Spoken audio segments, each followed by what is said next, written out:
നമ്മുടെ ശരീരത്തിന്റെയും ശ്വാസത്തിന്റെയും മനസ്സിന്റെയും കൂടെ സംയോഗമാണ് യോഗ. അതുകൊണ്ടാണ് നമ്മുടെ ശരീരത്തിനും മനസ്സിനും ഒരുപോലെ ആരോഗ്യം കിട്ടുന്നതാണ് യോഗ. നമ്മൾ ജിമ്മിലൊക്കെ പോയാൽ ശരീരത്തിന് കിട്ടും, പക്ഷെ മനസ്സിന് കിട്ടുന്നില്ല, അല്ലേ? അപ്പം ശാരീരിക ആരോഗ്യവും മാനസിക ആരോഗ്യവും നമുക്ക് വർദ്ധിച്ചു കഴിക്കണം, അല്ലേ? നമ്മുടെ സ്ട്രെസ്സിനെയൊക്കെ ഇല്ലാതാക്കണം. അപ്പൊ അതുകൊണ്ട് ഞാൻ പറഞ്ഞു വന്നത്, നിങ്ങൾ നേരം ഇവിടെ നിൽക്കൊണ്ട് എനിക്ക് കാണാം, പക്ഷെ എനിക്ക് കാണാൻ പറ്റാത്ത വേറൊരു വസ്തുവുണ്ട്. എന്താണ്? നിങ്ങളെ മനസ്സിലേക്ക് കാണാൻ പറ്റുന്നില്ല. അത് നിങ്ങളെ വീട്ടിലോ മറ്റെവിടെയോ ആണ് നമുക്ക് ഈ ഉദ്ദേശിക്കുന്ന പ്രയോജനം കിട്ടുന്നില്ല. അതുകൊണ്ട് നമ്മുടെ മനസ്സിനെ നമ്മുടെ ശരീരത്തിന്റെ ഉള്ളിൽ നിർത്തണം. എന്നിട്ട് വേണം യോഗ ചെയ്യാനായിട്ട്. നമ്മൾ സിമ്പിൾ ആയിട്ടുള്ള കുറച്ച് കാര്യങ്ങൾ ആദ്യം ചെയ്യാം.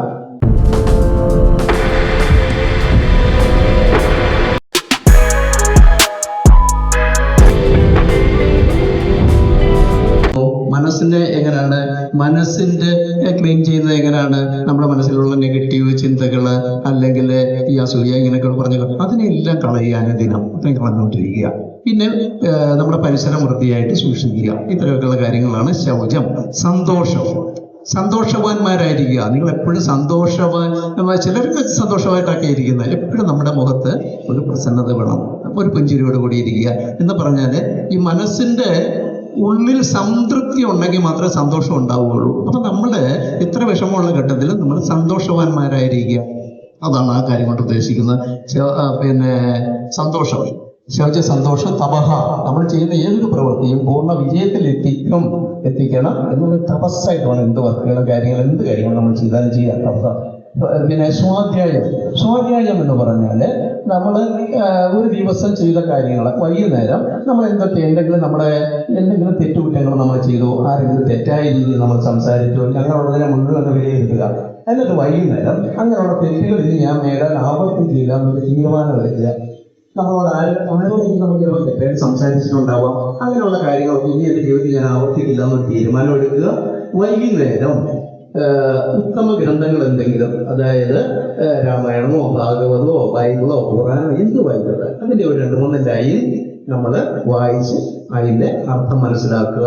ഇത്രയും കാര്യമാണ് സ്വാധ്യായം. ഈ ഈശ്വര പ്രതിദാനം എന്ന് പറഞ്ഞാൽ നമ്മൾ ആദ്യം ഇപ്പം ചെയ്ത കാര്യങ്ങൾ, നമ്മൾ എന്ത് പ്രവൃത്തി ചെയ്താലും ഒരു ഈശ്വരനോട് പ്രാർത്ഥിച്ചുകൊണ്ട് ചെയ്യുക.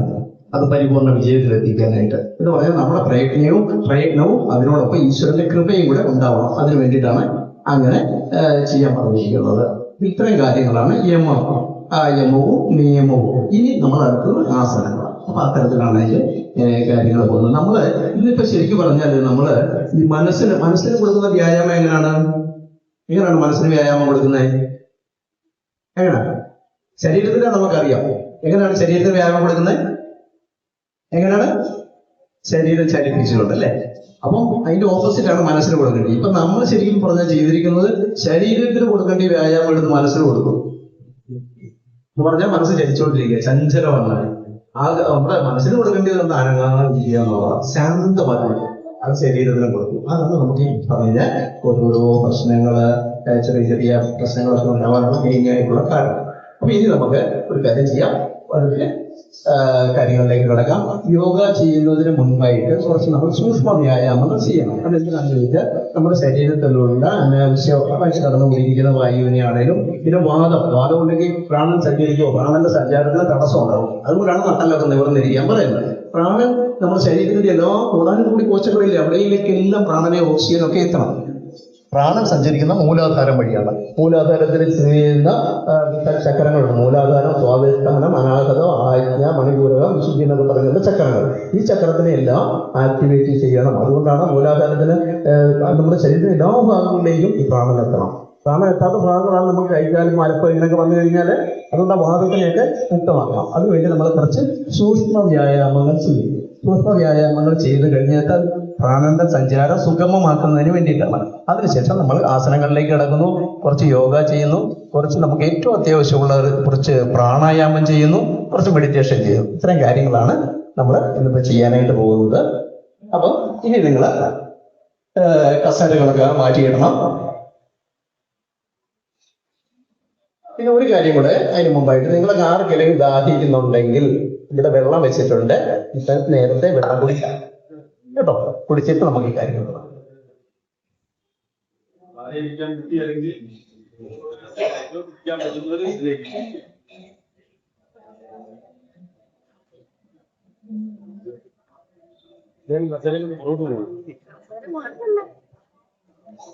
തിരിച്ചുള്ളതും വളരെ നന്നായിട്ട് നടക്കാൻ വേണ്ടിയിട്ടുള്ള ഒരു കാര്യമാണ്. ഇങ്ങനെ ഭൂമിക്ക് അതൊരു പതുക്കെ താറണം. ഇത് സ്റ്റെപ്പിലൊക്കെ വീട്ടിൽ നമുക്ക് ചെയ്യാം, പിടിച്ചോണ്ട് ചെയ്യാവുന്നതാണ്. കുറച്ചുകൂടെ താഴേക്കുള്ള മുമ്പിൽ നന്നായിട്ട് ഇങ്ങനെ പൊങ്ങി സാധാരണ തടയുക. പിടിച്ചോണ്ടും ചെയ്യാൻ കേട്ടോ, നമുക്ക് ഇപ്പം പറ്റുന്ന പിടിച്ചാൽ ചെയ്യും. അത് വളരെ നല്ലതാണ്. ഇനി ഇങ്ങനെ നടന്നിട്ട്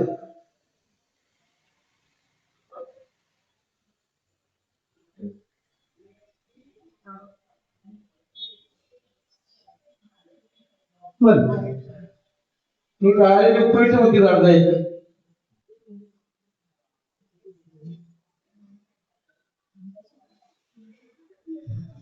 ഉപ്പൂട്ടി വിളിക്കും. മറ്റേ നമ്മളെപ്പോഴാണ് നടക്കുന്നതല്ലേ, ഇങ്ങനെ നടക്കാറില്ല. കാരണം ഞാൻ 100% ഉറപ്പ് തരാം, ചേച്ചി ഒരു 2 മാസം ഈ കാര്യങ്ങൾ ചെയ്ത് ഉപ്പൂറ്റി വേദന ഉറപ്പായിട്ടും പോകും, ഒക്കെ മാറി നോക്കും കേട്ടോ. അപ്പൊ ഇനി നമുക്ക് ഇച്ചിരി ജോഗിങ് ചെയ്യാം.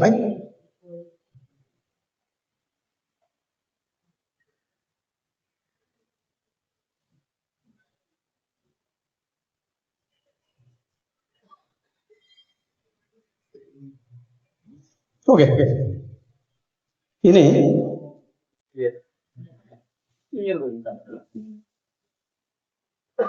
ചേർത്തുക. Okay,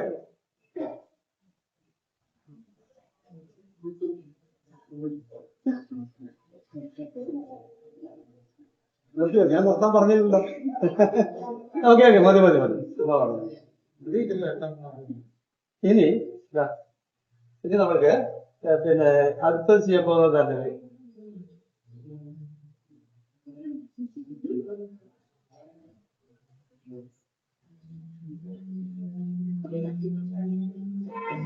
okay, very good. ശരീരമൊക്കെ ഇച്ചിരി ആസനങ്ങളിലേക്ക് കടക്കുകയാണ്. യോഗ യോഗ എന്ന് പറയുമ്പോൾ 2-3 ഘടകങ്ങൾ അതിനകത്ത് ആവശ്യമാണ് അല്ലേ. എന്തിൻ്റെയൊക്കെ യോഗ നമുക്കറിയാം. നമ്മുടെ ശരീരത്തിൻ്റെയും ശ്വാസത്തിൻ്റെയും മനസ്സിൻ്റെയും കൂടെ സംയോഗമാണ് യോഗ. അതുകൊണ്ടാണ് നമ്മുടെ ശരീരത്തിനും മനസ്സിനും ഒരുപോലെ ആരോഗ്യം കിട്ടുന്നതാണ് യോഗ. നമ്മൾ ജിമ്മിലൊക്കെ പോയാൽ ശരീരത്തിന് കിട്ടും, പക്ഷെ മനസ്സിന് കിട്ടുന്നില്ല അല്ലേ. അപ്പം ശാരീരിക ആരോഗ്യവും മാനസിക ആരോഗ്യവും നമുക്ക് വർദ്ധിപ്പിച്ചു കഴിയണം അല്ലേ, നമ്മുടെ സ്ട്രെസ്സിനെയൊക്കെ ഇല്ലാതാക്കണം. അപ്പൊ അതുകൊണ്ട് ഞാൻ പറഞ്ഞു വന്നത്, നിങ്ങൾ നേരം ഇവിടെ നിൽക്കൊണ്ട് എനിക്ക് കാണാം, പക്ഷെ എനിക്ക് കാണാൻ പറ്റാത്ത വേറൊരു വസ്തുണ്ട്. എന്താണ്?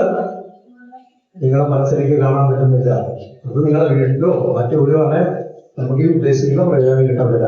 അതുകൊണ്ട് നമ്മുടെ മനസ്സിനെ നമ്മുടെ ശരീരത്തിന്റെ ഉള്ളിൽ നിർത്തണം. എന്നിട്ട് വേണം യോഗ ചെയ്യാനായിട്ട്. നമ്മൾ സിമ്പിളായിട്ടുള്ള കുറച്ച് കാര്യങ്ങൾ ആദ്യം ചെയ്യാം. അപ്പൊ അതിനകത്ത് പിന്നെ നമ്മൾ ആദ്യം പറഞ്ഞു എന്താണ്, പിന്നെ ശരീരത്തിന്റെ ചലനം അനുസരിച്ച് നമ്മുടെ ശ്വാസം കൈ നമ്മൾ മേലോട്ട് പൊക്കുവാണെങ്കിൽ അതിനാനുപാതികമായിരിക്കാം. ഓരോരുത്തരുടെയും ശ്വാസഗതി വ്യത്യസ്തമാണ്, എല്ലാവരും ഒരുപോലെ അല്ല.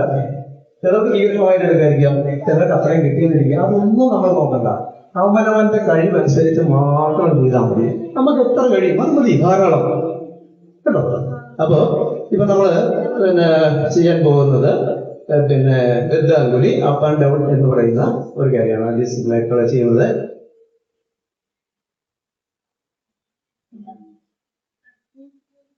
അപ്പോ ഇതിന്റെ കൈകളുണ്ട്, ആദ്യം കറക്റ്റാക്കുക. നമ്മൾ നേരെ നിവർന്ന് നിൽക്കണം. അരക്കത്തിന്റെ വീതി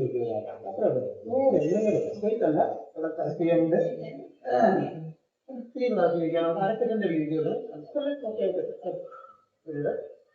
പറഞ്ഞില്ല. അതുപോലെ വയ്ക്കുക. ശ്വാസം ഉള്ളിലേക്ക് എടുത്തുകൊണ്ട് ഇപ്പൊ ചെയ്യണ്ട, നിങ്ങൾ അടുത്ത വട്ടം ചെയ്താൽ മതി. ശ്വാസം ഉള്ളിലേക്ക് എടുത്തുകൊണ്ട് കണ്ണുകൾ അടച്ചുകൊണ്ട് കൈകൾ മേൽപോട്ടേക്ക് ശ്രദ്ധിക്കും. ശ്വാസം വിട്ടുകൊണ്ട് തലയും മുട്ടിക്കാതെ വീണ്ടും ശ്വാസം എടുത്തുകൊണ്ട് മേൽപോട്ടേക്ക് ഉയർത്തുന്നു. ശ്വാസം വിട്ടുകൊണ്ട് താഴത്തേക്ക് കൊണ്ടുവരുന്നു. വീണ്ടും ശ്വാസം എടുത്തുകൊണ്ട് മേൽപോട്ട് ഇതേ അവസ്ഥയിൽ 3 പ്രാവശ്യം ശ്വാസം എടുക്കുകയും വിടുകയും ചെയ്യുക.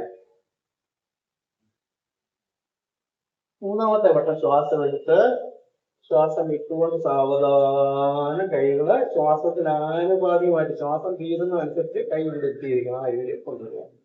സിമ്പിൾ അല്ലേ? ചെയ്യാമല്ലോ? ചെയ്യാം.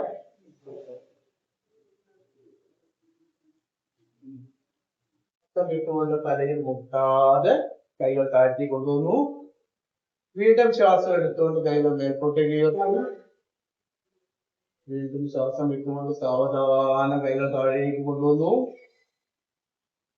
വീണ്ടും ശ്വാസം വിട്ടുകൊണ്ട് മേൽപോട്ട് കൈ ഉയർത്തി അതേ നിലയിൽ നിന്നുകൊണ്ട് 3 പ്രാവശ്യം ശ്വാസം എടുക്കുകയും ഇടുകയും ചെയ്യുക.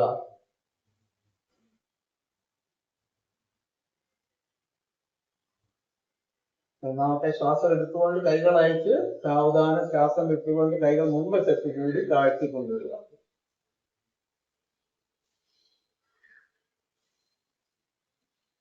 ആദ്യത്തെ അവിടെ കണക്ട് ചെയ്യാറുണ്ട്. നമ്മൾ താഴേക്ക് വിട്ടുപോയ ഇങ്ങനെ മുകളിലേക്ക് കൊണ്ടുപോയി നമ്മുടെ കൈകൾ ഇവിടെ അഴിച്ചിട്ട് ശ്വാസം വിട്ടുകൊണ്ട് സാവധാനം ഇതിനുള്ള തന്നെ കൊണ്ടുവരണം. അപ്പോൾ ഈ കൈ ഇവിടെ വെക്കുമ്പോൾ നമ്മുടെ ശ്വാസം തീർന്നു കഴിയും. മനസ്സിലായോ? ഒരു വട്ടം ചെയ്താൽ ക്ലിയർ ആവും അല്ലേ? നമുക്ക് നോക്കിയാൽ കൈകൾ പുറത്ത് പിടിക്കുന്നു. ശ്വാസം ഉള്ളിലേക്ക് എടുത്തുകൊണ്ട് കൈകൾ മേൽപോട്ട് ഉയർത്തി സ്ട്രെച്ച് ചെയ്യുക. ശ്വാസം വിട്ടുകൊണ്ട് സാവധാനം താഴേക്ക് കൊണ്ടുവന്ന് തലയിൽ മുട്ടാതെ പിടിക്കൂ.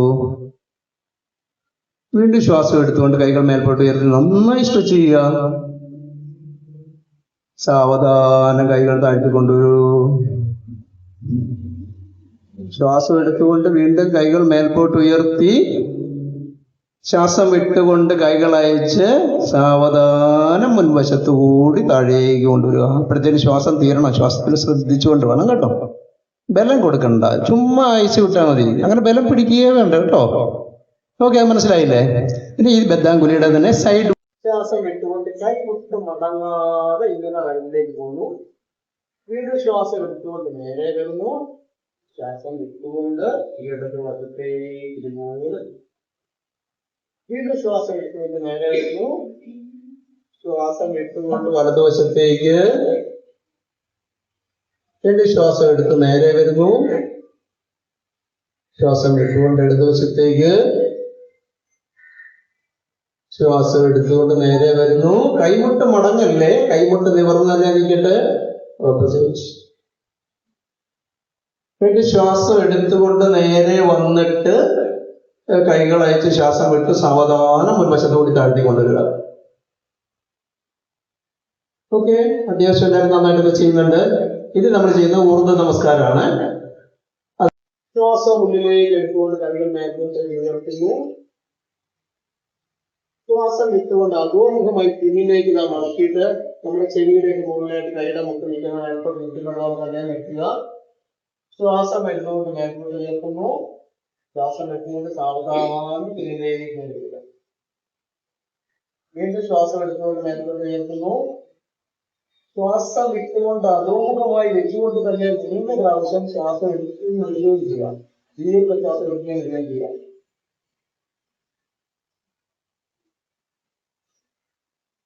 മൂന്നാമത്തെ വട്ടം ശ്വാസം മേൽപോട്ട് ഉയർത്തിയിട്ട് കൈകൾ നെഞ്ചിനോട് ചേർന്ന് താഴേക്ക് കൊണ്ടുവരിക. ഈ ശ്വാസം എടുത്തു വിട്ടേ, ഒരു ദീർഘശ്വാസം എടുത്തു വിടൂ. റിലാക്സ് ചെയ്യൂ.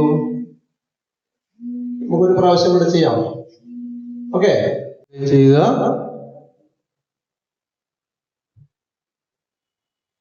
ഈ ശ്വാസം എടുത്തുകൊണ്ട് കൈകൾ മേൽപോട്ട് ഉയർത്തുന്നു.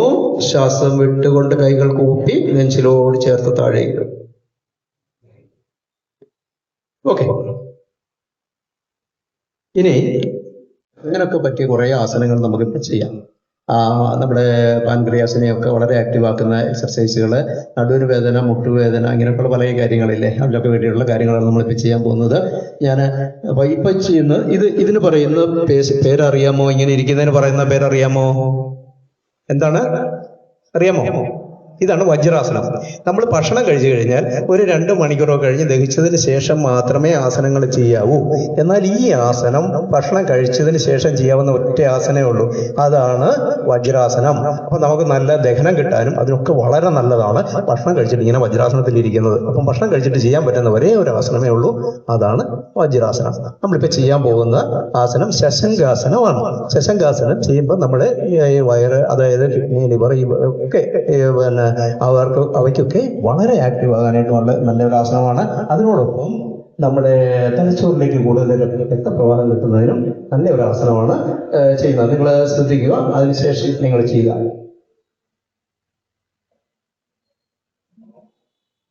ശ്വാസം എടുത്തുകൊണ്ട് കൈകൾ രണ്ടും മേൽപോട്ടേക്ക് ഉയർത്തി, ശ്വാസം വിട്ടുകൊണ്ട് സാവധാനം ശ്വാസം എടുത്തുകൊണ്ട് നേരെ പോവുക. ഇതാണ് ഇതിനകത്ത് ശ്രദ്ധിക്കേണ്ട ഒരു കാര്യം, നമ്മുടെ ഈ വയറും തുടയായിട്ട് നല്ല പ്രശ്നം ഉണ്ടാവണം. കഴിയുന്നത്ര നമ്മുടെ കുറ്റിയും പട്ടക്ഷോട് ചേർന്നിരിക്കാതിരിക്കുക. തല താഴേക്ക് മുട്ടണമെന്ന് യാതൊരു നിർബന്ധമില്ല. തലയെ നമ്മൾ ശ്രദ്ധിക്കേണ്ട. നമുക്ക് പ്രയോജനം കിട്ടുന്നത് ഈ ഭാഗമാണ് കേട്ടോ. ചെയ്യാം. ശ്വാസം തിരിക്കൂ. ചെയ്യാൻ പറ്റുന്ന പോലെ ചെയ്യുക കേട്ടോ. അത്രേ ഉള്ളൂ. ശ്വാസം എടുത്തുകൊണ്ട് 2 കൈകളും മേൽപോട്ടേക്ക് ഉയർത്തുക. ശ്വാസം വിട്ടുകൊണ്ട് 2 കൈകളും താഴ്ത്തി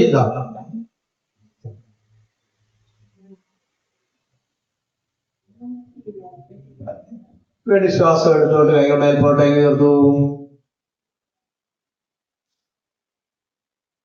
ഒരു വട്ടം കൂടെ ചെയ്യാം. ശ്വാസം വിട്ടുകൊണ്ട് കൈകൾ താഴ്ത്തി കൊണ്ടിരുന്നു.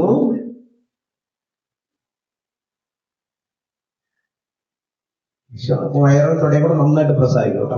വീണ്ടും ശ്വാസം എടുത്തുകൊണ്ട് മേൽപോട്ടേക്ക് കയറുന്നു. ഓക്കെ, ഇനി നമുക്ക് അതും ഇതുപോലെ ഇതേപോലെ തന്നെ വളരെ പ്രയോജനപ്രദമായിട്ടുള്ള ദഹനത്തിനൊക്കെ നല്ല ആസനമാണ്. നമ്മള് അതായത് ശിശുവാസനം എന്ന് പറയും. അതായത് നമ്മുടെ ഗർഭപാത്രത്തിൽ കുട്ടികൾ കിടക്കുന്നതിനോട് സാമ്യമുള്ള ഒരു ആസനമാണ് നമ്മൾ ചെയ്യാൻ പോകുന്നത്. പറ്റുന്നത് പോലെ ചെയ്യുക. നമ്മൾ ശ്വാസം എടുത്തു, ശ്വാസം വിട്ടുകൊണ്ടതായി ഇങ്ങനെ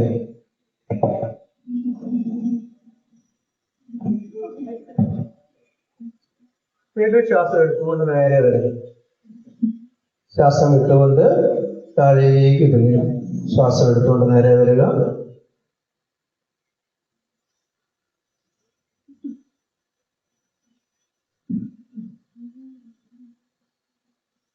ഓക്കെ, ഇനി നമ്മള് നടുവിന് വേദനയ്ക്കൊക്കെ വളരെ നല്ലൊരു ആസനമാണ്. അതിന്റെ പേരാണ് മാർജാരാസനം എന്ന് പറയും. നിങ്ങൾ കേട്ടിട്ടുണ്ടാവാം. മാർജാരാസനം കേട്ടിട്ടുണ്ടോ? മാർജാരാസനം പിന്നെ കുഞ്ഞുനാളിലൊക്കെ ചെറുപ്പത്തിലൊക്കെ ആന കളിക്കുകയായിരുന്നു അല്ലേ? അറിയില്ല, അറിയോ? അതറിയില്ല, ആരും കളിച്ചിട്ടില്ല. ഞങ്ങളൊക്കെ തിരുപ്പതി കളിച്ചിട്ടുണ്ടാവുന്നത്. നമ്മൾ ആന കളിക്കാൻ നിൽക്കുകയല്ലേ, അതുപോലെ നിൽക്കുക. അത് പറഞ്ഞാൽ ഒരു പൂച്ച നിൽക്കുന്ന പോലെ. അതുകൊണ്ടാണ് മാർജാരാസനം എന്ന് പറയുന്നത്. ഏറ്റവും വലിയ ഒരു ആസനമാണ് കേട്ടോ. എന്നാൽ ഈ കലശലായിട്ട് നടുവിന് വേദന ഉള്ളവരാരും ചെയ്യരുത്, അല്ലാത്തവർക്ക് ചെയ്യാം കേട്ടോ. നടുവിന് വേദന ഇല്ലാത്തവർക്ക് ഉണ്ടാകാതിരിക്കാനും നല്ലതാണ്. ഇത് നമ്മുടെ ഈ കാലുമുട്ടുകള് അരക്കെട്ടിന്റെ വീതിക്ക് വെക്കുക. കാൽമുട്ടുകള്, കൈകൾ ഷോൾഡറിന്റെ അകലത്തിന് വയ്ക്കുക.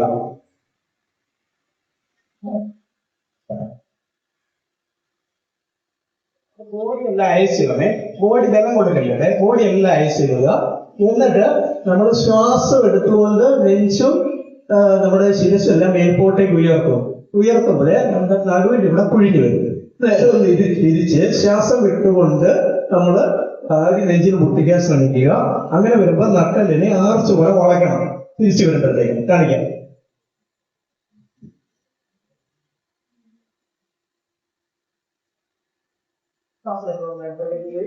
ശ്വാസം വിട്ടുകൊണ്ട് നട്ടലിനെ ആർച്ച് വളർത്തുകൊണ്ട് നെഞ്ചിന് മുട്ടിക്കാൻ ശ്രമിക്കുക. കൈമുട്ട് വളയല്ലേ കേട്ടോ. കൈമുട്ട് വളയല്ലേ. കൈമുട്ട് വളയാതെ നമുക്ക് കഴിയുന്ന പോലെ ചെയ്താൽ മതി. ശ്വാസം എടുത്തുകൊണ്ട് മേൽപോട്ടേക്ക് ഉയർത്തുന്നു. നമ്മുടെ നടുഭാഗം കുനിഞ്ഞു വരണം. നട്ടലിനെ ആർച്ച് പോലെ വളച്ചുകൊണ്ട് ശ്വാസം വിട്ടുകൊണ്ട് താടി നെഞ്ചി മുട്ടിക്കാൻ ശ്രമിക്കൂ. കൈമുട്ട് വളയാൻ പാടില്ല. വീണ്ടും അതുപോലെ തന്നെ ശ്വാസം എടുക്കും. ഓക്കെ, നേരം വജ്രാസനത്തിൽ നിന്നിട്ട് ശ്വാസം ഒന്ന് എടുത്തു വിട്ടേ. ദീർഘശ്വാസം വിടൂ. ഇതാണ് എന്താണ് പേരെന്താണ് ആസനത്തിന്റെ പേര് പറയൂ. മാർജരാസനം. ഓക്കെ, പൂച്ചയുടെ കാര്യം ഓർത്തമാണ്. പൂച്ച നിൽക്കുന്ന പോലെ. ഓക്കെ, ഇനി അടുത്ത് നമ്മൾ ചെയ്യാൻ പോകുന്ന ആസനം എന്ന് പറയുന്നത് ഭുജംഗാസനം. കേട്ടിട്ടുണ്ടോ? ഭുജംഗാസനം കേട്ടിട്ടുണ്ടോ? ഭുജംഗം എന്ന് പറഞ്ഞാൽ എന്താ? എന്താണ് ഭുജംഗം? പറയൂ. ഭുജംഗം എന്ന് പറഞ്ഞാൽ പാമ്പ്, സർപ്പം അല്ലേ? അപ്പൊ സർപ്പം പത്തി വിടർത്തി നിൽക്കുന്നതിനെ അനുസ്മരിപ്പിക്കുന്ന പോലുള്ള ഒരു ആസനമാണ്. ഈ ആസനം കമിഴ്ന്ന് കിടന്നുകൊണ്ടാണ് നമ്മൾ ചെയ്യുന്നത്. അപ്പൊ കമിഴ്ന്ന് കിടക്കുമ്പോൾ നമ്മുടെ കാലെങ്ങനെ ഇരിക്കുന്നു എന്നുള്ള, കാൽപാദങ്ങൾ എങ്ങനെ ഇരിക്കുന്നത് ഞാൻ കാണിച്ചു തരാം. ബലം കൊടുക്കുന്നത് ശരീരത്തിന്, അത് നമ്മുടെ നട്ടലിന് കൂടുതൽ ബലം കൊടുക്കുന്നതിനും നമ്മുടെ അതായത് സ്റ്റൊമക്കിലുള്ള എല്ലാ ഓർഗൻസിനും വളരെ എല്ലാത്തിനും വളരെ ബെറ്ററായിട്ടുള്ള ഒരു ആസനമാണ് ഇപ്പം ചെയ്യാൻ പോകുന്നത് ഭുജംഗാസനം. അത് നമ്മൾ കമിഴ്ന്ന് കിടന്നിട്ട് നമ്മുടെ കൈകൾ രണ്ടും വീണ്ടും ശ്വാസം എടുത്തുകൊണ്ട് മേൽപോട്ടേക്ക് ഉയരൂ. ശ്വാസം ഇട്ടുകൊണ്ട് സാവധാനം താഴും. ഇനി നിങ്ങൾ ഒന്ന് റിലാക്സ് ചെയ്തോളൂ. മകരാസനത്തിൽ റിലാക്സ് ചെയ്തേ. അപ്പൊ ഇതെത്ര സമയം വേണമെങ്കിലും അങ്ങനെ ചേർന്നോളൂ അല്ലേ? ഓക്കെ.